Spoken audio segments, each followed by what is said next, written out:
وہ اس کی بات کرنے آیا تھا؟ عمر نے اس کو بیچ میں ٹوکا۔ 2 دن پہلے تم 31 سال کے ہوئے ہو، وہ تم سے تقریباً 10 سال چھوٹی ہے۔ تم دونوں کا بچپن ساتھ نہیں، اس کا بچپن ہارون کے ساتھ گزرا ہے۔ سفیر ضبط سے اسے سن رہا تھا۔ عمر نے ایک معذرتی نظر اسے دیکھا۔ اصل میں پولیس والا ہوں نا، باتوں کی ہیر پھیر نہیں پسند۔ ہمارے سامنے کوئی جھوٹ بولے تو برداشت نہیں ہوتا، کیونکہ جس کام میں ہم اچھے ہوتے ہیں اس میں کسی اور کی تعریف ہم سے برداشت نہیں ہوتی۔ وہ کس فخر سے خود کو جھوٹا کہہ رہا تھا، سفیر بھلکا کر رہ گیا۔ دیکھو عمر، ہم دونوں کی بہت اچھی انڈرسٹینڈنگ رہی ہے، ہم بہت اچھے دوست رہے ہیں، میں اس کو بہت اچھے طریقے سے جانتا ہوں۔ کیا تم آفیشیل ڈیلز بھی اتنی بڑی تمہید کے بات کرتے ہو؟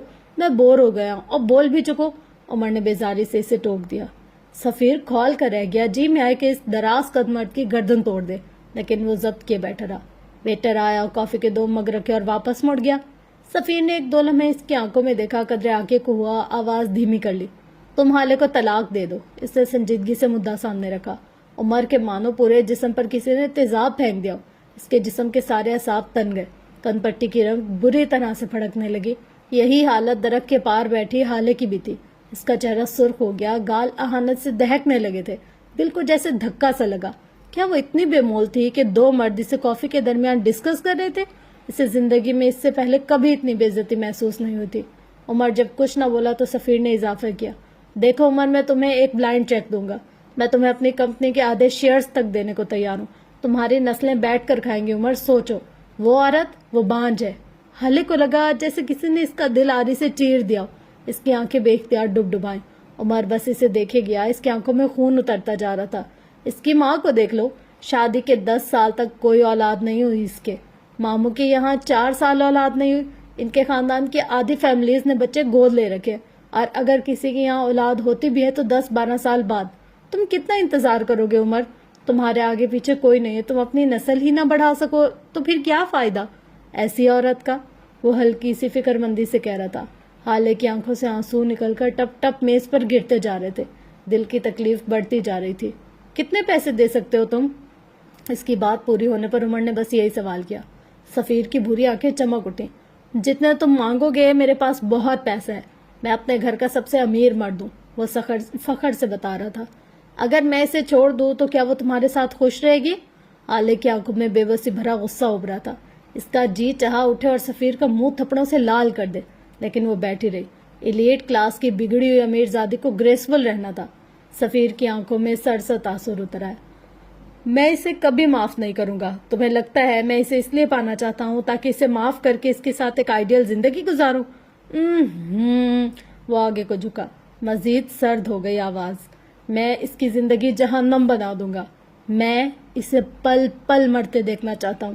میں اس کے ساتھ وہ کروں گا کہ اگلی بار کوئی بھی لڑکی کسی مرد کو دھوکہ دینے کا سوچ بھی نہ سکے۔ وہ ہمیشہ سے شہزادی رہی ہے، میں اسے کنیزوں سے بدتر زندگی دوں گا۔ اسے خود سے نفرت ہو جائے گی، وہ مرنا چاہے گی لیکن میں اسے موت نہیں دوں گا۔ وہ ایسی شفافیت سے کہہ رہا تھا کہ کسی کا بھی دل ڈوب جائے، لیکن حالے اسی طرح بیٹھی رہی، گردن سیدھی اور بہتے ہوئے آنسو۔ عمر سارے وقت میں پہلی بار مسکرایا۔ عمر نے بغیر کچھ کہے میز پر رکھے اپنے موبائل کی جانب دیکھا، پھر سفیر کو دیکھا، جیسے کہہ رہا ہو میں ایک کال کر لوں۔ سفیر نے گردن کے خم سے شیور کہہ کر پیچھے کو ٹیک لگا لی، کافی کا مگ اٹھا کر منہ سے لگایا۔ عمر نمبر ڈائل کر کے فون کان سے لگا چکا تھا۔ حالے نہ چاہتے ہوئے بھی عمر کے جواب کی منتظر رہی۔ کال مل گئی تھی۔ عمر نے ہیلو کہتے ہوئے بات کا آغاز کیا۔ ہاں دل یار، ایک بات پوچھنی تھی۔ آگے سے کچھ کہا گیا؟ ہاں یار خیریت ہے، بس یہ پوچھنا تھا کہ کتوں کے پاگل ہونے کا موسم آ گیا ہے کیا؟ اس کا کچھ جتاتا ہوا لہجہ، اس کی نظریں سفیر کے چہرے پر گڑی ہوئی تھی۔ اچھا ابھی نہیں شروع ہوا، لیکن میرے سامنے تو بل ڈاگ بیٹھا ہے، کب سے بھونکے جا رہے، بھونکے ہی جا رہے۔ اس کی آواز آپ کی ذرا سخت ہوئی تھی۔ سفیر کے چہرے کا رنگ بدلا تھا۔ حالے نے درخت کے تنے سے ٹیک لگا لی، گرم گرم آنسو گالوں پر بہتے ہی جا رہے تھے۔ اچھا ویسے حکومت کی طرف سے کیا حکم ہے؟ گولی مار دیں یا چھوڑ دیں؟ اس نے آگے کو ہو کر اپنی سیاہ آنکھیں جیسے سفیر کی آنکھوں پر گاڑ دی۔ آگے سے مزید کچھ کہا گیا۔ عمر کے چہرے پر مایوسی پھیل گئی۔ اچھا کاٹنے پہ گولی کا حکم ہے؟ ارے نہیں، کاٹ نہیں رہا، بس بھونک رہا ہے، بھونکنے پہ گولی نہیں مار سکتے یار، یہ کیسا اصول ہے؟ وہ جیسے بدمزہ ہوا۔ سفیر کا چہرہ اہانت سے سرخ ہونے لگا، آنکھیں لہو چھلکانے لگی۔ حالے بس اس مرد کی آواز سنے گئی جسے اس کے باپ نے اس کے لیے چنا تھا۔ عمر میز پر کوہنی رکھے مزید آگے کو ہوا، چہرہ سفیر کی طرف جھکایا، آواز سرگوشی کی مانند ہلکی کر لی، آنکھوں میں جیسے خون سوار ہو گیا۔ وہ فون پر مخاطب آدمی سے کہے گیا، اور اگر کوئی کتا کسی آدمی کے گھر میں گھس کر اس کی عورت کے آگے بھونکنے لگے اور آدمی سر پھرا اور غیرت مند نکلے اور گولی سیدھی اس کے ماتھے پر مار کر 1 منٹ کے اندر اندر اس کتے کو کتے کی موت مار دے تو حکومت کیا کرے گی؟ اس کی آنکھیں سفیر کے چہرے پر جمی تھی، ایک ایک لفظ توڑ توڑ کر ادا کرتا وہ سفیر کو جھرجھری لینے پر مجبور کر گیا۔ یکدم عمر سیدھا ہوا، چہرے کی مسکراہٹ لوٹ آئی۔ اچھا بس 10,000 جرمانہ؟ اچھا میں ابھی 10,000 بھیجتا ہوں، تم میری طرف سے جرمانہ بھر دو، میں نے ایک کتے کو کتے کی موت مارنا ہے۔ نہیں نہیں ابھی نہیں، اس کے بھونکنے پر میں نے اسے کچھ اور سزا دینی ہے، جب کاٹے گا تب گولی ماروں گا۔ اس نے بول کر کال کاٹ دی۔ حالے سیدھی ہو کر بیٹھ گئی، سفیر کے کان تک سرخ ہو گئے تھے، ذلت سے چہرہ بھٹی کے مانند سلگ رہا تھا، اب کہ وہ پھر سے نارمل ہو گیا۔ تو تم کہہ رہے تھے اگر میں نے اس سے شادی برقرار رکھی تو میرے یہاں اولاد نہیں ہوگی، اور اگر ہوئی بھی تو یہی کوئی 10-12 سال بعد، ہے نا؟ سفیر نے جھٹ اس بات میں سر ہلا دیا۔ عمر آگے کو ہوا، اس کی خوبصورت مسکراہٹ ایک تمسخرانہ مسکراہٹ میں بدل گئی۔ حالے سانس روکے اس کے بولنے کی منتظر رہی۔ اگر جلدی پیدا ہونے والی اولادیں تمہاری طرح بے وقار ہوتی ہیں تو میں بے اولاد اچھا ہوں۔ حالے نے بے اختیار اپنے دل پر ہاتھ رکھا۔ اگر اپنی بیوی اپنی غیرت کو طلاق دینے پر تم مجھے اپنی آدھی کمپنی دے رہے ہو تو میں تمہیں ایسی 3 کمپنیز خرید کر دوں گا۔ تم ایسا کرو، اپنی ماں کو گھر سے نکال دو، اپنی بیوی کو طلاق دے کر کسی سڑک پر چھوڑاؤ۔ خدا کی قسم سفیر، میں تمہیں ابھی اسی وقت زندہ یہاں گاڑ دینے کی صلاحیت رکھتا ہوں، لیکن میں مجبور ہوں، میں مرد ہوں، اور مجھے اچھا لگتا ہے کہ میرا دشمن بھی ایک مرد ہوتا، کہ اپنے خاندان کی عورتوں کی عزت پر بات کرنے والے ایک نامرد، اس کے ساتھ میں کیا ہی بات کروں؟ اس کے لہجے میں دبی دبی غراہٹ تھی۔ حالے کے آنسو یکدم تھم گئے۔ عمر میں، سفیر نے کچھ کہنا چاہا۔ میں نے تم سے کہا تھا میری عورت سے دور رہو، اگر تم نے میری بات نہیں مانی، تم نے پھر بھرے بازار میں میری عورت کے ساتھ بدتمیزی کی، تم نے میری عورت کی نازیبہ تصاویر مجھے بھیجی، تم نے آج یہاں اتنے لوگوں کے درمیان مجھ سے میری عورت کو طلاق دینے کی بات کی۔ اب بتاؤ سفیر، اب اپنے لیے سزا منتخب کرو، کیونکہ اب میں تمہیں کھلے سانٹ کی طرح چھوڑ نہیں سکتا۔ اب تم گھروں کو آنے لگے ہو، یا تو تمہیں گولی مارنی ہوگی یا پھر گھروں پہ پہرے لگانے ہوگے۔ عمر کا لہجہ بے لچک تھا۔ کون سی تصویر؟ میں نے کوئی تصاویر نہیں بھیجی۔ وہ کس ڈھٹائی سے جھوٹ بولا تھا؟ دیکھو جذباتی ہونے کی ضرورت نہیں ہے عمر، اس عورت جیسی ہزاروں عورتیں تمہیں مل سکتی ہیں، تم جوان ہو، ہینڈسم ہو، اچھا خاصا کما لیتے ہو، اور اگر تمہارا گزارا نہیں ہو رہا تو میں ہوں، میں تمہیں اتنا دوں گا کہ تم پریشان ہو جاؤ گے اس پیسے کا کیا کرنا ہے، بدلے میں مجھے بس وہ لڑکی دے دو۔ عمر اسے دیکھ کر رہ گیا، اس انسان میں کوئی غیرت تھی بھی، کوئی عزت نفس تھی کہ نہیں؟ وہ بغیر کچھ کہے اٹھ کھڑا ہوا۔ تم یہیں بیٹھو، میں آتا ہوں، عمر بول کر اٹھ کھڑا ہوا۔ اب کہ وہ کچھ سوچ رہا تھا۔ یہیں رہو، میں آ رہا ہوں، وہ پرسوچ انداز میں کہتا اٹھ کھڑا ہوا اور وہاں سے نکلتا چلا گیا۔ اس کے جاتے ہی حالے اپنی جگہ سے اٹھی، ہتھیلی کی پوچھ سے آنکھیں رگڑی اور بغیر یہاں وہاں دیکھے جس دروازے سے آئی تھی اسی کی طرف بڑھ گئی۔ ابھی وہ اپنی گاڑی کی جانب جاتی کہ اسے سامنے ہی اپنی گاڑی سے اتر کر اس کی طرف آتی مہرماں دکھائی دی۔ وہ اسی سے ملنے آئی تھی، لیکن اس وقت نہیں مل سکتی تھی، کم از کم اس وقت نہیں۔ مہرماں نے اس کو دیکھ کر ہاتھ ہلایا، حالے جواباً پھیکا سا مسکرائے۔ آئی ایم سوری، مجھے ذرا دیر ہو گئی، تمہیں انتظار تو نہیں کرنا پڑا؟ وہ اس کے پاس آ کر فکر مندی سے پوچھ رہی تھی۔ حالے نے نفی میں سر ہلایا۔ ہم پھر کبھی ملیں گے، ابھی مجھے کہیں جانا ہے۔ حالے بمشکل نارمل لہجے میں کہتی آگے بڑھ گئے، لیکن اس کا چہرہ بالکل بھی نارمل نہیں تھا۔ مہرماں مارے حیرت کی کچھ بول ہی نہ سکی۔ جب تک وہ کچھ کہتی حالے اس سے دور جا چکی تھی۔ واپس کیفے کے ہال سے ہوتے ہوئے اس دروازے تک جاؤ جہاں سے عمر حیات باہر گیا تھا، تو اس وقت وہ فون کان سے لگائے کسی سے بات کرنے میں مصروف تھا۔ عظیم، مجھے یہ بتا اس وقت تمہارے تھانے میں کون کون سے کیس پینڈنگ ہے؟ کوئی ایسا کیس جس کا کوئی مجرم نہ ملا ہو؟ سر، ایک SUV کی چوری کا کیس ہے۔ یہ نہیں، عمر بدمزہ ہوا۔ سر، 2 ریپ کیس ہیں، ان کے مجرم ملے تھے لیکن DIG صاحب کے کہنے پر ان کو چھوڑنا پڑا۔ نہیں، یہ بھی نہیں۔ کچھ اور؟ وہ مطمئن ہو کے ہی نہیں دے رہا تھا۔ سر، وہ کسٹم والے نوید کی بیوی کا 20 تولے سونا اور ڈائمنڈ کے کڑے بھی چوری ہو گئے، بڑا تنگ کر رکھا ہے انہوں نے۔ عمر بیزاری سے گردن پیچھے پھینک چکا تھا۔ عظیم، تم مرنا چاہتے ہو؟ اس سے سنجیدگی سے پوچھا۔ اگر نہیں مرنا چاہتے تو مجھے اپنے تھانے میں پڑا سب سے گھٹیا، سب سے بیکار، عزت تار تار کر دینے والا کیس بتاؤ۔ اب اگر تمہارا جواب میری مرضی کے مطابق نہ ہوا تو کل رات میری صلاحیتیں تم دیکھ چکے ہو۔ عظیم نے ضبط سے فون کو گھورا. یہ کیسا عذاب گلے پڑ گیا.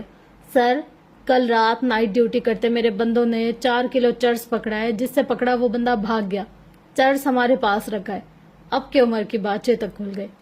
اسے لے آؤ، 10 منٹ کے اندر اندر سارا چرس لے آؤ. میں ایک ایڈریس بھیج رہا ہوں، وہاں بھیجو اپنے بندے فوراً. وہ چہک رہا تھا. اس کے چہرے پر جیسے شانتی پھیل گئی. اب اس نے کال کاٹ کر ایک اور نمبر ملایا تھا. یہاں سے چند میل دور اپنے آفس میں بیٹھی عائدہ کا فون بجنے لگا. عمر کا نمبر دیکھ کر اس نے لپک کر فون اٹھایا تھا. عمر، تم کہاں ہو یار؟ نہ کال کرتے ہو، نہ کہیں نظر آتے ہو. تم ٹھیک تو ہو؟ وہ فون کان سے لگائے فکر مندی سے پوچھ رہی تھی. وہ ایک 27-28 سالہ گوری رنگت والی لڑکی تھی. آنکھیں سنہری اور بال سٹیپس میں کٹے ہوئے تھے. وہ ایک نیوز رپورٹر تھی. اس وقت اس کا ستا ہوا چہرہ بتا رہا تھا کہ اسے کوئی نیوز نہیں مل رہی. وہ سب چھوڑو، میری بات سنو. نیوز چاہیے؟ عمر مسکراتے ہوئے پوچھ رہا تھا. عائدہ کا چہرہ کھل سا اٹھا. ظاہر ہے چاہیے، ورنہ وہ میرا گنجا باس. میں پاگل کتوں پہ ایک سرچ کروں اور نیوز لاؤں. اب اس گدھے کو کون سمجھائے مجھے کتوں سے الرجی ہے. وہ لڑکی سخت خوف زدہ تھی. عمر ہنس پڑا.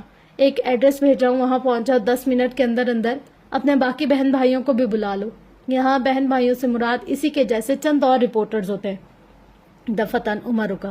یہ کام تھوڑا رسکی ہے. تم شیور ہو تمہیں کوئی مسئلہ نہیں ہے؟ عائدہ جو میز پر رکھے اپنے سامان سمیٹ رہی تھی.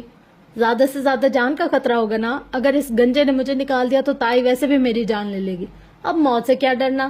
تائی مارے چاہے نیوز کے چکر میں مرنا پڑے. وہ فیصلہ کن لہجے میں کہتی کال کاٹ چکی تھی. عمر نے آسودگی سے آنکھیں موند لی. 15 منٹ بعد سفیر سلطان سڑک کی بائیں جانب کھڑا اپنی گاڑی کی طرف بڑھ رہا تھا. اس کے ایک ہاتھ میں موبائل تھا. عمر اسے کیفے میں بٹھا کر خود نہ جانے کہاں چلا گیا تھا اور اب کال کر کے اسے باہر آنے کو کہا. عام حالات میں سفیر اس کے احکامات پر لعنت بھی نہ بھیجتا، لیکن اس وقت معاملہ مختلف تھا. ابھی اس نے اپنی گاڑی کے ہینڈل پر ہاتھ رکھا ہی تھا جب ایک پولیس والے نے اس کے ہاتھ کے اوپر اپنا ہاتھ رکھا. سفیر نے مڑ کے اسے دیکھا. یہ کیا بدتمیزی ہے؟ افسر سامنے آ کر کھڑا ہو گیا. بدتمیزی نہیں ہے سر، اطلاع ہے. ہمیں اطلاع ملی ہے کہ آپ کی گاڑی میں منشیات ہیں، ہمیں تلاشی لینی ہوگی. وہ مؤدب سا کہہ رہا تھا. سفیر نے تنزیہ نظروں سے اسے دیکھا. میں سفیر سلطان ہوں. تم جانتے ہو میں کون ہوں؟ ابھی کے ابھی تمہاری وردی اتروانے کی طاقت رکھتا ہوں.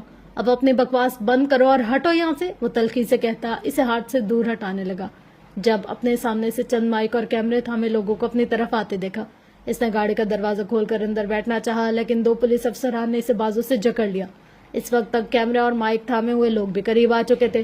سفیر کے خوبرو چہرے پر اب ہلکی ہلکی سبکی آئی تھی. دیکھیے، میں ایک ٹیکس پے کرنے والا شریف شہری ہوں. آپ اس طرح مجھے ہراساں نہیں کر سکتے. آپ کی اطلاع غلط ہے. وہ اپنا بازو چھڑاتے ہوئے کہہ رہا تھا. چہرہ دھوپ کی تمازت اور دباؤ ہوئے غصے سے سرخ ہو رہا تھا. اگر آپ اتنے ہی شریف ہے تو گاڑی کی تلاشی کیوں نہیں دے رہے؟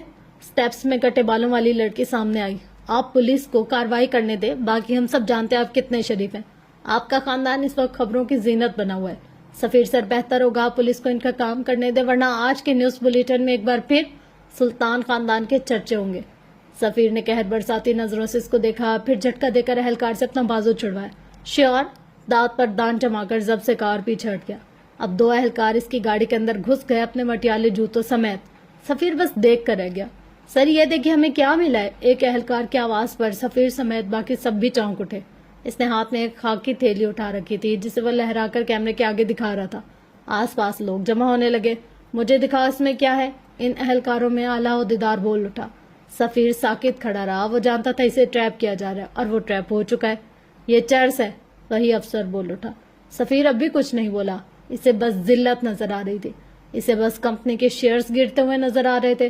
اسے بس اپنے باپ کی طرف سے ملنے والی پھٹکار نظر آ رہی تھی.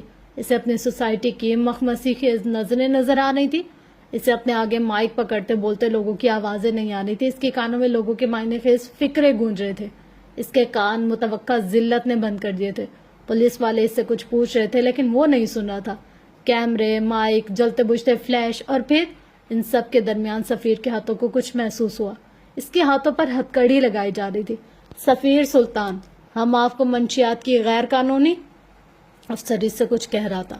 رپورٹر کچھ پوچھ رہے تھے لیکن وہ بس متوحش نظروں سے اپنے ہاتھوں پر لگی ہتکڑی کو دیکھنے لگا. اس کے ہاتھ کانپ رہے تھے. سفیر سلطان، کیا آپ اس بارے میں کچھ کہنا چاہیں گے؟ آخر کو آپ نے ایسا قدم کیوں اٹھایا؟ آخر آپ ان کاموں میں کیسے ملوث ہوئے؟ آپ کب سے یہ کام کریں؟